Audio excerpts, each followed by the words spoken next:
श्री शिवाय नमस्तुभ्यम। दोस्तों, हर हर महादेव। देखिए, कल का दिन है वो हम सब के लिए बहुत ही खास होने वाला है, जो क्योंकि इस दिन पड़ रहा है मंगलवार और यह है सावन का अंतिम मंगलवार। देखिए, इस दिन हम जो मंगला गौरी व्रत करते हैं वो अंतिम मंगला गौरी व्रत है। देखिए, ये अगर आपके जीवन में बहुत ज़्यादा कष्ट है, संकट है, तकलीफ है और कर्ज है बहुत ज़्यादा और उतरने का नाम ही नहीं ले रहा है, तो हमें इन उपायों को जरूर ही करना चाहिए। इससे निश्चित ही आपको अच्छा फल मिलेगा।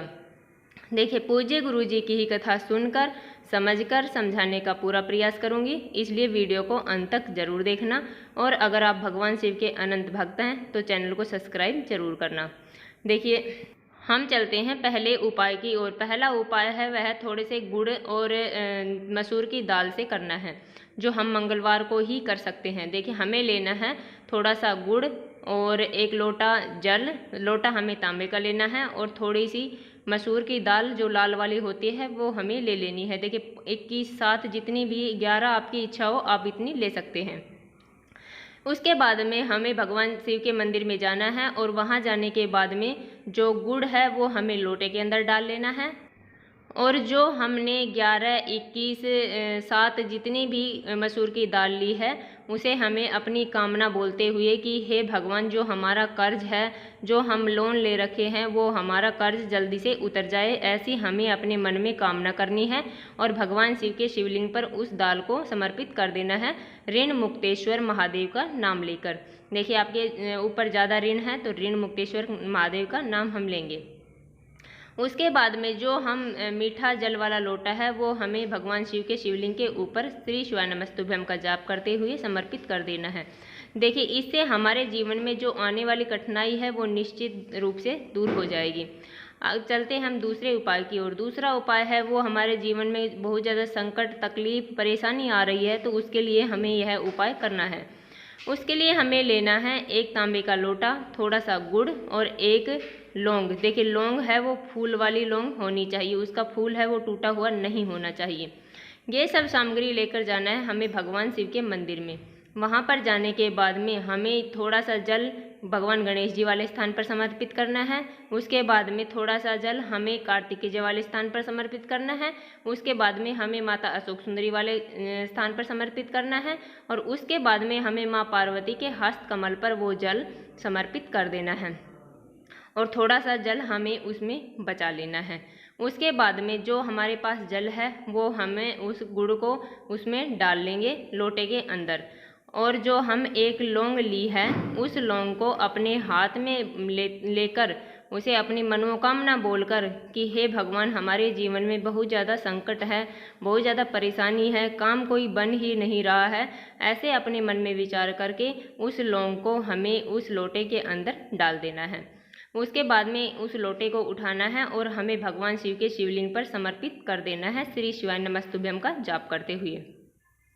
देखिए, जैसे ही हम भगवान शिव के शिवलिंग पर जल समर्पित करेंगे वो बहता हुआ जलाधारी की तरफ आएगा। उसे हमें अपने सीधे हाथ से झेल लेना है या फिर हमें किसी बर्तन में इसे झेल लेना है और हमें अपने ऊपर छींट लेना है और अपनी आँखों और माथे के ऊपर और गले पर लगा लेना है। देखिए, इतना सा उपाय है परंतु बहुत ही अचूक उपाय है। चलिए चलते हैं हम तीसरे उपाय की ओर। तीसरा उपाय है वह भी हमारे जीवन में जो संकट आ रहे हैं, हमारी मनोकामना जो पूरी नहीं हो रही है, उसके लिए हमें करना है। उसके लिए हमें करना क्या है, हमें लेना है 2 कनेर के पीले फूल और एक चावल। चावल है वो खंडित नहीं होना चाहिए। उसके बाद में हमें लेना है 1 लोटा जल। देखिए, लोटा है वो तांबे का होना चाहिए और जल हम अपने घर से भरकर ले जाएंगे। यह सब सामग्री लेने के बाद में हमें जाना है भगवान शिव के मंदिर में। वहाँ जाने के बाद में हमने जो कनेर का फूल लिया है वो 1 कनेर का फूल हमें भगवान शिव के शिवलिंग पर समर्पित कर देना है। डंडी का मुंह है वो अपनी तरफ करना है, फूल जलाधारी की तरफ रहेगा। दूसरा जो फूल है वो हम लेंगे और वो हमें माता अशोक सुंदरी वाले स्थान पर समर्पित कर देना है। डंडी का मुख जलाधारी की तरफ रहेगा और जो फूल का मुख है वो भगवान शिव के शिवलिंग की तरफ रहेगा। उसके बाद में जो हम 1 चावल का दाना लेकर आए हैं और 1 लोटा जल लेकर आए हैं, वो चावल का दाना हमें उस लोटे में डाल देना है। उस लोटे में डालने के बाद में हमें अपनी मनोकामना बोलते हुए भगवान शिव के शिवलिंग पर वो 1 लोटा जल समर्पित कर देना है। देखिए छोटा सा उपाय है परंतु बहुत ही अचूक उपाय है और यह सावन का अंतिम मंगलवार है। अब तक हमने जो भी उपाय किए हैं, अगर नहीं किए हैं तो हमें अब मंगलवार के दिन इन उपायों को अवश्य ही करना चाहिए। उसके बाद में हम चलते हैं अगले उपाय की ओर। देखिए अगला उपाय है वह है नौकरी के लिए, व्यापार के लिए। अगर आपने कोई व्यापार कर रखा है, वो नहीं चल रहा है, तो हमें इस उपाय को अवश्य ही करना चाहिए। इसके लिए हमें लेना क्या है, एक धतूरा लेना है। देखिए धतूरे का फल है वो आसानी से मिल जाएगा। और हमें लेना है लाल चंदन और 1 लोटा जल। लोटा है वो तांबे का लेंगे हम। उसके बाद में हमें जाना है भगवान शिव के मंदिर में। वहाँ जाने के बाद में हमें वो धतूरा समर्पित कर देना है। देखिए डंडी का मुँह है वो अपनी तरफ करना है और जो कांटों का मुँह है वो जलाधारी की तरफ होगा। उसके बाद में जो हम 1 लोटा जल लेकर आए हैं, हमें अपनी मनोकामना बोल देनी है कि हे भगवान, हमारे ऊपर बहुत ज़्यादा कर्ज है, बहुत ज़्यादा संकट है। उसके बाद में हम 1 लोटा जल लेकर आए हैं, उसमें हमें वो लाल चंदन मिला लेना है और उसे भगवान शिव का नाम ध्यान करते हुए और अपनी मनोकामना बोलते हुए भगवान शिव के शिवलिंग पर, अगर आपके ऊपर ऋण बहुत ज़्यादा है तो ऋण मुक्तेश्वर महादेव का नाम लेंगे। अगर आपके जीवन में मंगल ग्रह से जुड़ी कोई समस्या है तो हम मंगलेश्वर महादेव का स्मरण करते हुए उस जल को समर्पित कर देंगे। देखिए यह नौकरी के लिए, व्यवसाय के लिए बहुत ही अचूक उपाय है। अगर आपकी नौकरी नहीं लग रही है तो यह उपाय हम कम से कम 5 या 7 मंगलवार को करना चाहिए और हमें इस मंगलवार से ही शुरू कर देना चाहिए, क्योंकि इस दिन मंगलागौरी व्रत भी है और यह सावन का अंतिम मंगलवार है।